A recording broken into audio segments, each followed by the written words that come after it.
Сады көрермен, және дәл қазір жанымда Аян. Қайырлы кеш, Аян. Қал жағдайыңыз дұрыс па? Қайырлы кеш, жақсы. Сәл бір ашуға бой алдырып басылғаныңызды байқадық. Енді адам болғаннан кейін кейде ашуланасың, кейде басыласың. Әйтеуір басымыңды білсең болды ғой. Әрине, дұрыс айтасыз. Бірақ енді біраз нәрсе сіздің намысыңызға деп айтпайын, енді біраз сөздер ауыр тиген секілді, иә? Мен жалпы бұл өмірде былай айтамын да, бір адамды кінәлау үшін сенің қолыңда сол кінәлайтын заттың дәлелдемесін, немесе ол жай ғана өсек. Осындай бір вариант бар менде. Либо сен адамды бір нәрсеге кінәлау үшін сенің дәлелің болады соңына дейін, немесе ол жай ғана өсек қисап адамдардың сөздері. Ал егер де ондай сөздерді айтатын болса, значит ол адамдар өсекке жақын адамдар. Ал егер де дәлелі бар болып, жоқ мен конкретно по факту білем, сен осындай адамсың десе, пожалуйста, айтсын, сол кезде сөйлесеміз. Ал басқасы, значит ол маған жала жабу. Бұл жерде енді сіздің жеке өзіңізге жала жабу деген ештеңені байқамадық. Жоқ, айтады да маған, сен өтірікшісің дейді. Өтірікшісің деп, ұрлықшысың деп кімге айтады? Ұрлаған адамға айтады. Өтірікшісің деп, өтірік айтқан адамға айтады. Ұрлағанын білу үшін сен оны ұстау керексің. Өтірік айтқанын білу үшін сен оның өтірік айтқан жерін айту керексің. Дұрыс қой? Дәл сондай нәрсе. Сол үшін де мен айтып жатқаным, маған қарай жекеге өтіп жатқандар бар. Және де жаңа Мадинаға қарсы да айтылып жатқан сөздер бар. Одан кейін мен пока осы жерде бармын, бұндай сөздер Мадинаға қарсы айтылмайды. Ешкімге жол бермей ондай сөз айтуға. Жақсы, Мадинаға деген бір қимастық сізден сезіледі. Мен қимастық та емес. Қазір мен сөзімді аяқтап алайын. Кешіріңізші. Екіншіден, Мадинаны қорғаштауыңыз және оған ешқандай реніш білдірмегеніңіз, осының барлығы арада әлі де бір үзілмеген түйін бар секілді. Жоқ, мынандай ғой, негізінде шынымен де сезімдер ашылып келе жатыр екеумізде де. Ол енді кеше сырттан болып жатқан қаншама дүниелер бар. Не дегенмен қыз бала, эмоциямен. Сізде қыз балалар эмоциональныйға келеді. Любой жерде эмоциямен бірінші шешіп тастайды, сосын ойланады. А еркектер не істейміз біз? Біз бірінші істеп тастаймыз да, сосын барып эмоция болады бізде. Наоборот та бәрі. Сол үшін қыз қай кезде эмоциямен тұрады, мен оны сеземін да. Эмоциямен айтып жатыр, жан жақтан қыз, жаңағы давлениялар, анау, бәрін сезіп отырмын да, содан кейін гүлімді беріп кішкене қуантып, сосын сөйлесетін ойым болған қызбен. Яғни ашуын басып алайын деген бір ой болды. Иә, ол енді қыз бала ғой, любом случае. Сондай ой болды. Жақсы. Енді бәрі дұрысталады. Сіздің де ашуыңыз басылады деген ойдамыз. Әлі анау волнасын қалып қалған моменттері бар. Ол атмосфера сезіліп тұр. Және көңілді күйіңіз орнына келеді деген үміттеміз. Ал енді дәл қазір ортаға сіздердің бір жаңа қатысушы қосылып жатыр. Мен білем десең. Және ерекше образда кірді. Кім екенін айтып қойсам, қызық емес болып қалады десең. Дегенмен танып тұрсыз. Танып тұрмын ғой, мен танитын адам ол. Танитын адам, дос болып араласқан адам. Сондықтан мен оның қалай киінетінін, оның киімін, досының қандай киімі бар екенін танисың ғой мысалға. Сол сияқты мен аяқ киімінен танып қойдым, жүріс тұрысынан. Жарайды енді. Қазір сіздер жазыңыздаршы астына. Кім екен? Астына жазыңыздаршы. Кім деп ойлайсыздар? Осын жазып кетіңіздер. Енді сіздердің көбірек жазған пікірлеріңізге қарай білуге болатын шығар деп ойлаймын. Жақсы, енді сізді қолдап жатқандар көп, Аян. Қолдаушылар қатары дәл қазір өте көп. Бірақ енді шында да тоқтады ма, тоқтамады ма деген сұрақтарды жаудырып жазып жатқаны бар. Не болды бұл? Неге ашып айтпайды деген? Мынандай нәрсе ғой, ашылып айтылады. Бірақ бұл жерде Мадина болмай мен айта алмаймын. Өйткені оның да шындығы бар айтатын. Оның да айту керек жерлері бар. Сондықтан екеуміз бірге бар кезде айтылған дұрыс ол. Ал енді қазір күнде енді біз енді осы жақта жүрміз, осы жерге келетін адамбыз күнде, енді ол сыртта жүрген адам болғаннан кейін жұмыстары бар, қаншама кейінге қалдыра алмайтын жұмыстары бар деген сияқты, сол жұмыстарымен жүр, осы ертең немесе арғы күні кеп қалар. Сол кезде ортада отырып айтамыз. Негізі кеше 1-2 сағат сөйлескенбіз. Талқыланады дейсіз ғой. Тікелей эфирде белгілі болады және тікелей эфирде талқыланады. Ал өзіңізде бастысы бәрі дұрыс қой? Жалпы барлығы дұрыс. Жақсы. Осы ең бастысы шығар. Келесі жарнамада қайта жүздесеміз көрермен. Қал жағдайыңыз жақсы ма? Қалайсыз, Ботагөз ханым? Менде бәрі жақсы, өзіңізде? Керемет. Дәл қазір Аян ортада. Және әңгімесін естіп отырсыз өзіңізде. Бұл жайлы ойыңызды толық білдірдіңіз деп ойламаймын. Осы жерде толықтырып өтсеңіз болады. Негізі бұл жерде мен енді балауса ханым көрген нәрсені көрген жоқпын. Бірақ та примерно біліп тұрған секілдімін ол не тұрғалы екенін. Сонда маған осындай бір өзімнің өлең шумақтарым бар. Өзіме сын деген негізі.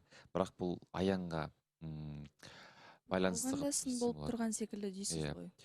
Өтіріктен көз ашпайтын болыпсың. Бұл нәрседен қандай пайда орыпсың.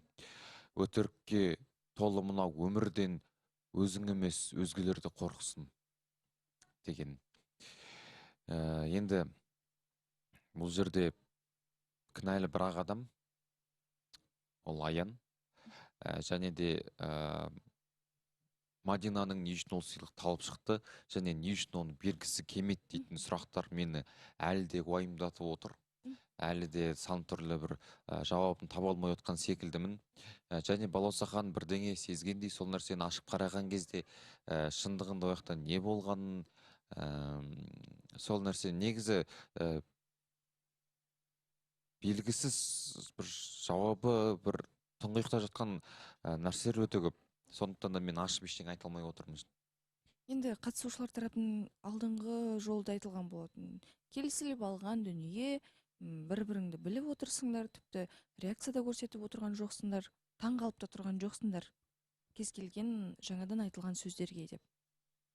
Бұл жерде осы нәрсеге ұқсас дүние бүгін байқалды ма? Иә, негізі Аянды кеше жібермеу керек еді, до конца ұстау керек еді. Ол қазір эфирдан шықты да, басқа бір дүниені ойластырып шықты ма, оны кім білмеймін. Мен оны енді кесіп айта алмаймын, бірақ та әр адамның ойында сондай бір түйсік болуы мүмкін деп ойлаймын. Сондықтан да сол кезде бәрін шеше алу керек деп ойлайтын едім. Және де қазір Аян өте сабырлы болып отыр, эмоцияға беріліп отқан жоқ. Ол өйткені эмоцияға берілсе арты жаман болып кететінін біліп отыр. Және де кешегі реакциясына келетін болсақ, кешегі реакциясы ол таныстықты тоқтатам дейтін адам ондай реакция бермейтін еді. Таныстықты тоқтататын адам кішкене шырпырланатын еді. Ол тұрды да гүлді әкпесем бола ма деген нәрсені айтты. Ал гүлді әкпесем бола ма деп енді білмеймін. Или гүлді эфирда бере алмай қала ма ол деп ойлап тұрды ма деген сияқты ой тұрды да. Жақсы, сонда таныстық басталғаннан бастап екеудің ортасында ешқандай сезім болмады деген ой ма бұл жерде, әлде енді жоспарлы түрге ұқсайды деп бәрі айтып жатыр. Бірақ енді сезім мүлдем болмады деген келе ме? Бұл уже коммерческий секрет дейді ғой екеуінің арасындағы. Ол секретті ешкім біле алмайды, қанша тырысса да. Білмеймін, енді екеуінің ортасында бір шынайылық сезім деп те айта алмаймын, сезбедім деп те айта алмаймын. Ол адамның реакциясының өзі былай әр кезде әртүрлі ғой. Сондықтан да шыны керек кесіп айта алмаймын, бірақ тұжырымдауым бойынша бұл жерде ақылдасып істелген дүние бар ау деп ойлаймын. Кеше байқасаңыз, Мадинаның тарапынан Аянға деген неге бәрін маған жаба бересің? Неге маған бәрін итеріп тастап отырсың? Деген секілді бір микрофоннан тыс, бірақ эфирде айтылып қалған сөздер болды.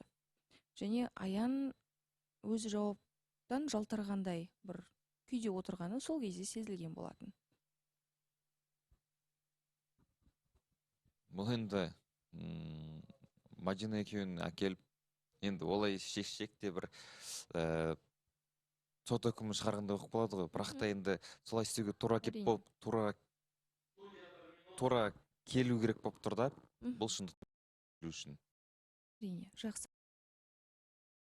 Тікелей эфирде не болар? Тікелей эфир жалғасады, көрермен. Және дәл қазір жанымда Назым. Баршаңызға қайырлы күн. Жақсы, рахмет. Ерекше әдемі, нәзік образда отырсыз. Және сізді сағынып қалған сияқтымыз. Иә, кеше бір күн болмадым эфирде. Мен де сағынып қалдым. Ғалымжан осы жерде жалғыз отырып айтты. Мына жерде жалғыз отырған болмайды екен деп. Бір күннің өзі ол кісіге ұзақ болып созылып кеткен секілді. Солай ма? Білмеймін, айтып отқан бағанада. Рубашкамды киіп алдым, жоқтығымды білдірмеймін деп ютубқа да келіп отқанда. Сіз берген рубашканы біз ютубта талқыладық. Және ютубта сізге сәлем жолдады. Енді көрдіңіз бе, көрмедіңіз бе білмеймін, сағынышым барынша жеткізді. Бәрі жақсы ма өзіңізде, бәрі дұрыс па? Ал енді бүгін естіп отырсыз болып жатқан әңгімелерді, жайттарды. Аянның тарапынан айтылып жатқан әңгіме қаншалықты орынды? Қайсы бірі? Соңғы айтылған енді меніңше Бекзатпен тайталасы. Бекзаттікі шындыққа жанаса ма? Аянның жауабы ше деген сұрақ туындатады. Күлеу болып қалған сияқты Бекзаттың тарапынан. Өйткені мына жақта көріп жатқан Мадина бар. Мадинаға да кішкене бір ауыр тие ма деп ойлап жатырмын да. Сәл бір хотя бы басқаша жеткізу керек пе еді деп те ойлап тұрмын. Сол үшін Аян енді танысып жүрген қыз ғой. Қасында любой қыз, мысалы Ғалымжан, егер басқа жігіт Ғалымжанға мен туралы солай айтып жатса, любой еркек жынданатын еді да. И мен ойымша кішкене бір Бекзаттың солай айтқаны бір өте ұяттау болып қалған сияқты. Мадинаны бір жерге түсіру арқылы Аянды көтеріп жатыр да бұл жақта. Бірақ неге қызды олай түсіріп жатыр деп Бекзатқа бір күйініп жатқаным бар.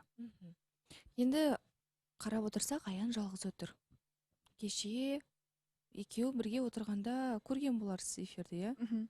Әңгімелері енді бір қатты жарасты деп айта алмаймыз. Бүгін таныстық енді тоқтайды, тоқтамайды деген әңгіме емес, бірақ Аянның тарапынан бір қимастық немесе әлі де үміт бар сияқты көріне ме? Негізі екеуінде түрінен солай көріп тұр. Мен ойымша екеуі де бір жібергісі келмей тұрған сияқты, екеулерінде де бір гордость ойнап тұр ма, сондай болып көрініп жатыр. Көрініп тұр, енді сыртқа көрініп тұр, өздері аны бір-бірін қалай айтады, взглядтарынан ақ байқауға болады. Негізі ұнатып тұрған, жіберу қиын болып тұрған, маған өзіме солай көрінді мысалы. Екеуі де бір қимастықпен жіберген сияқты болды ма, сондай болды.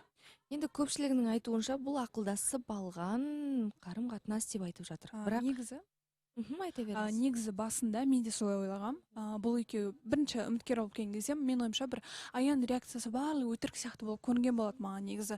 Бұлар екеуі, мен де өзім ойлағам, сол кезде бір жерде жұмыс істейді. Бұлар бірге ақылдасып, мүмкін өзі шақырып алған шығар дегенде ойлар келді да. Но жүре келе уже сәл бір андай көрінді маған.